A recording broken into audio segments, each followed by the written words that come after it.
Hello everyone, my name is Jacob Snow, and I'm here today to talk to you about a subject that's very awesome, very fun, very close to my heart, and that is the mission to the Native Americans.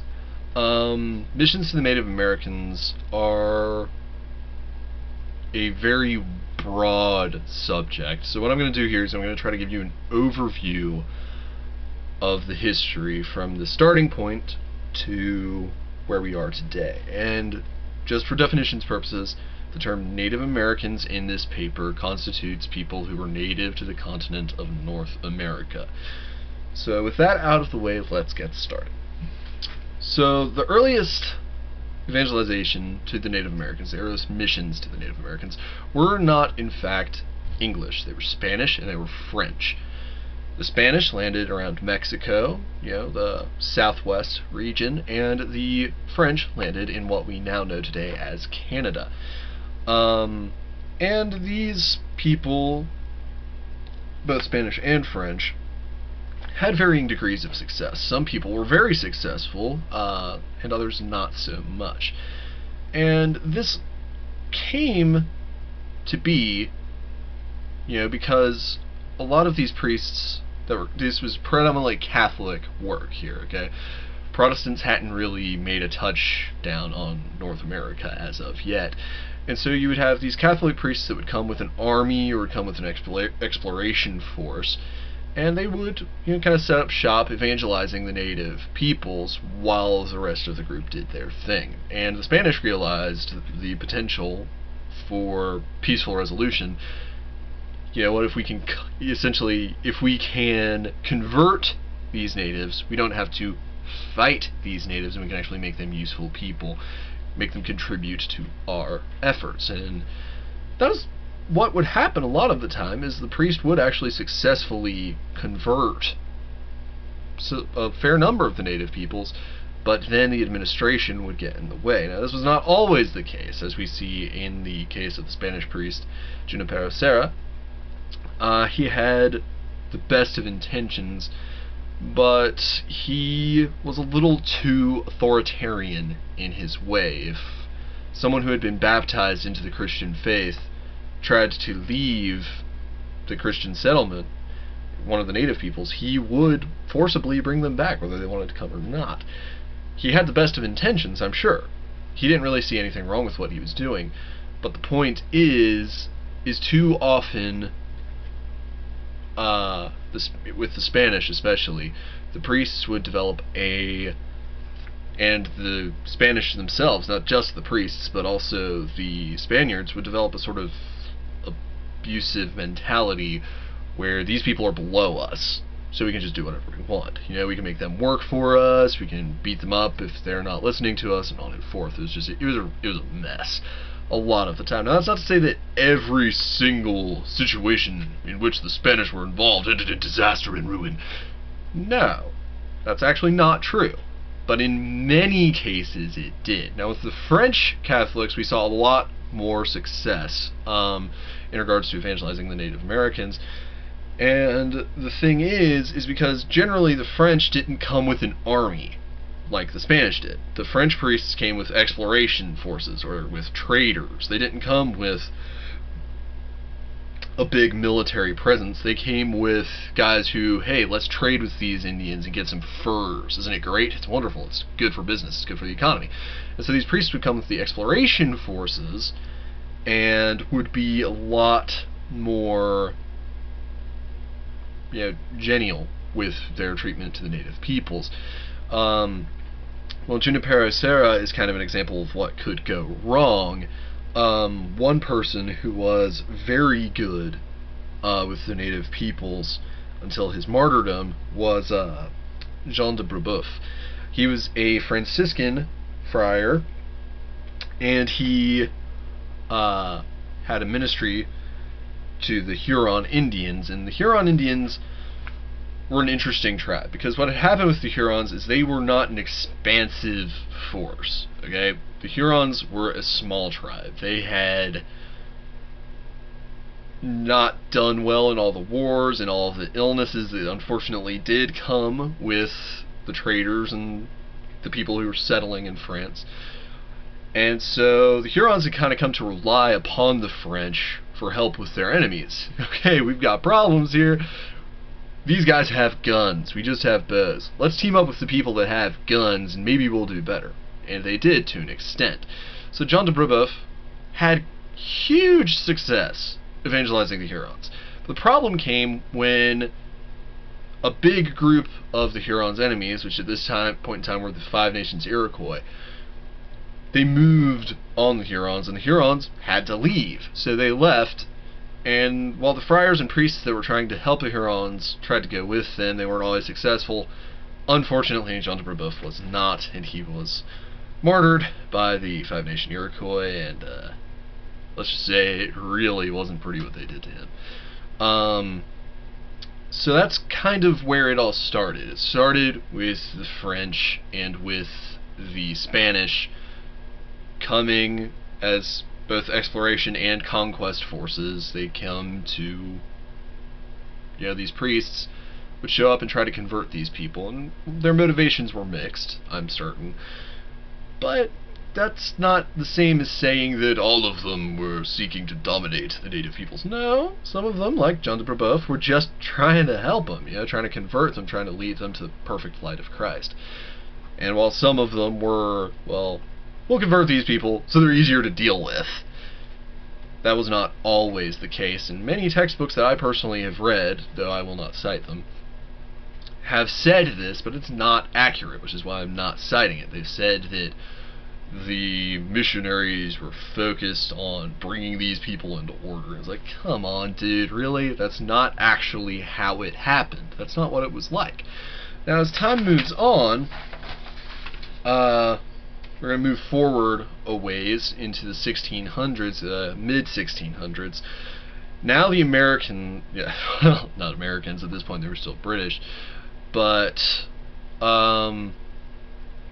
now these people have come from Britain, the settlers and stuff. They've come and they are going to try to help the native people that they're living near. Not all of them were, believe me, there was plenty of conflicts to go around. But in the 1600s, a man named Thomas Shepard, who lived in New England, and some of his people had tried to evangelize the people, the native tribes that lived near them. And there's actually a letter, it's a small book that you can find online. It will be cited in the paper, so you can find it that way. He wrote a missive to Parliament explaining to them, well guys, here's what's going on. We've had some good times with these natives. Not all of them have really been receptive of our gospel, but some of them have. At first, the Indians, they didn't like what we had to say. Okay, they thought, you pale faces are strange people worshiping your one God. But in the same time, what Shepard and his people did, they didn't just try to evangelize. What they did is they adopted an approach of evangelization that as they were helping the natives, they would, teach them how to make clothes, medicine, how to grow food. They would teach them agriculture. They would also teach them about God. And then they started getting a willingness to listen, that God stirred up in them. They're like, well, these guys ain't all bad, and they're acting awfully nice to us, so maybe they got something here. And so Shepard explains that God stirred up in the Indians a willingness to listen that hadn't been there before. And what's really interesting is that some of these Indians said that their ancestors, their great-grandparents, had heard this word before. Now, it is possible that this possibly came with Leif Erikson, but there are also, we don't know everything. We don't know all of the history of North America before anyone got here. So maybe there were some other evangelists that came. That would be really cool. It personally is really interesting to me.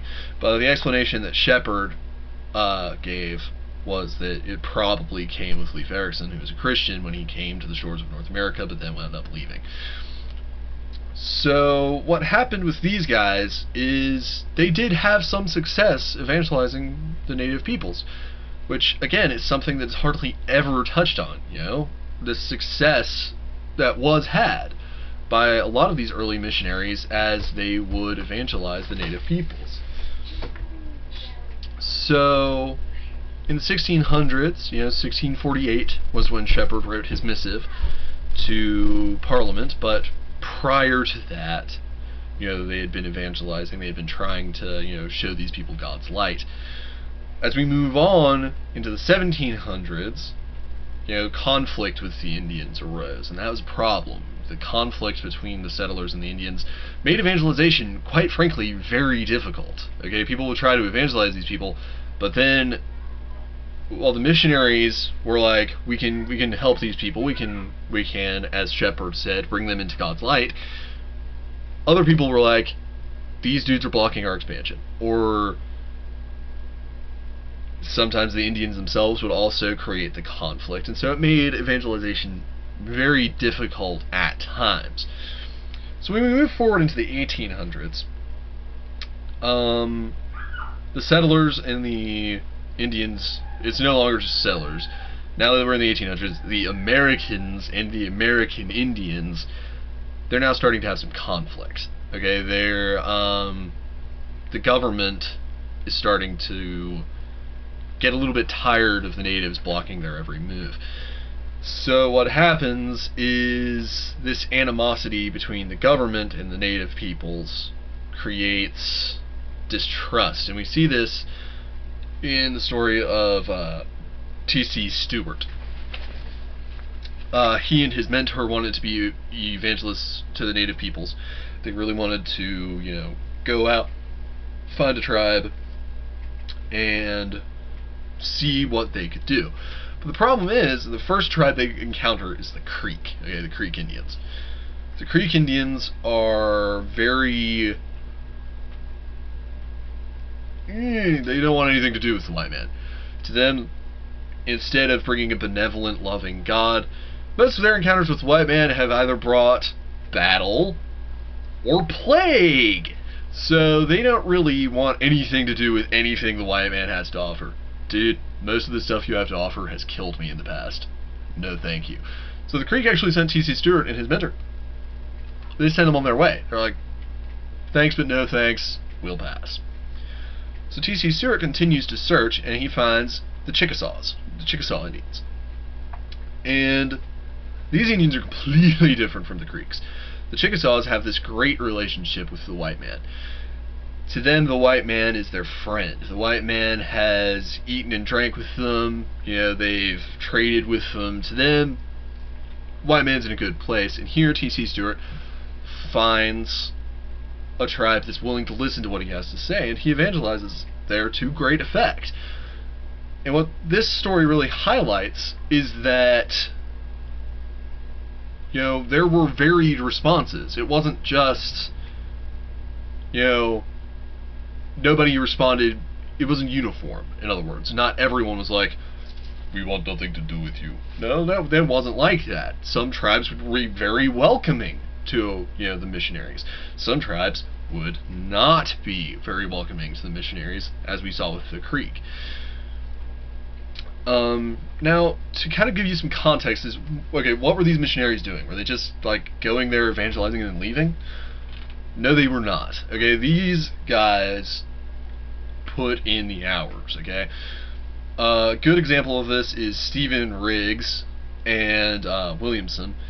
They worked with the Dakota Indians, and what they did, they translated the Bible into the language of the native people, the Dakota Bible, the Dakota Wawapiwakan is what it was called, and they, their children helped with this as well.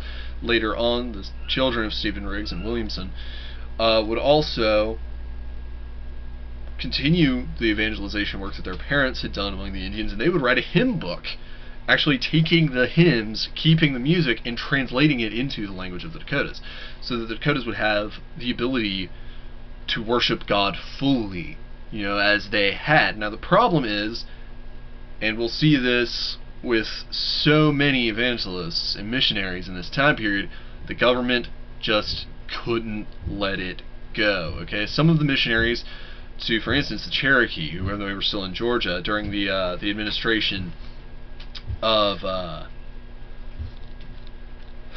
no, I've forgotten his name. Still, during the time of the Trail of Tears, these missionaries, some of them actually were like, no, if we can't let the Cherokee keep their land, then we're going to go with them. Now, what's really bad is that some of the missionaries actually backed the government's play. Okay, in the book by Mark A. Knoll, The Christian History of America and Canada, he explains that during the time of the Trail of Tears, some of the missionaries actually sided with the government. Yeah, you guys get out of this land, we want your gold. And that's like a public relations nightmare, okay? Here are these guys who've been telling us about, a God of love and a God of peace and a God of truth, and now they're kicking us out of their home for our money. So I'm seeing a discrepancy here. But some of these evangelists would go with the Cherokee and would be adopted into their tribe. Really cool thing. So the problem and the differences between the government and the missionaries, what they were doing, the government was trying to suppress the Indians, was trying to kind of compartmentalize them. Let's see how small of a hole we can make these guys fit in. Whereas the missionaries were trying to get these guys into the light, okay? And so what we'll see is that ultimately the missionaries didn't really come out on top. The government was able to tuck away the native peoples. They're still out there, and some of them, have still got a real heavy Baptist presence, or whatever denominational presence. In the case of the Cherokees, it was the Baptists who were evangelizing them. So in the Cherokee lands that they have now, there's actually a really strong Baptist presence. It's really cool. The work that was done back then would be brought. Andrew Jackson, I finally remembered his name, during the time of Andrew Jackson and prior, would be carried forward and would remain to this day. In the late 1800s, we see another missionary who was helping with the Catholic missions, and her name was Catherine Drexel, and she would contribute over $100,000 annually to Catholic missions. And with that money, the Catholics did not just go, whatever, we'll put it somewhere. No, they actually built schools. They actually gave the missionaries that were evangelizing the native peoples money to live on. Catherine Drexel, she was the daughter of a banker. She had a lot of money to go around, and she didn't just sit on it. She actually gave it to the church for the purpose of helping their ministry with the native peoples. Schools were established, churches were built. Some of these churches stand to this day. A lot of good things were done. Now, unfortunately, not all denominations had a Catherine Drexel. The Baptists expressly really didn't have anyone that could do that, and so early Baptist mission efforts from the late 1700s through the 1800s were really hamstrung by this lack of funding. But according to, his name has eluded me, one moment. According to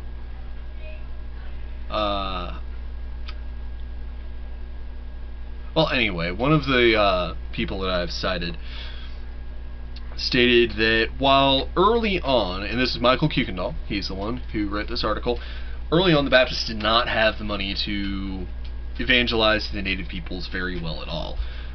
But now, through the 1900s to 2008 when the article was written, you see with Kuykendall that the native peoples are the primary focus of the Southern Baptist denomination.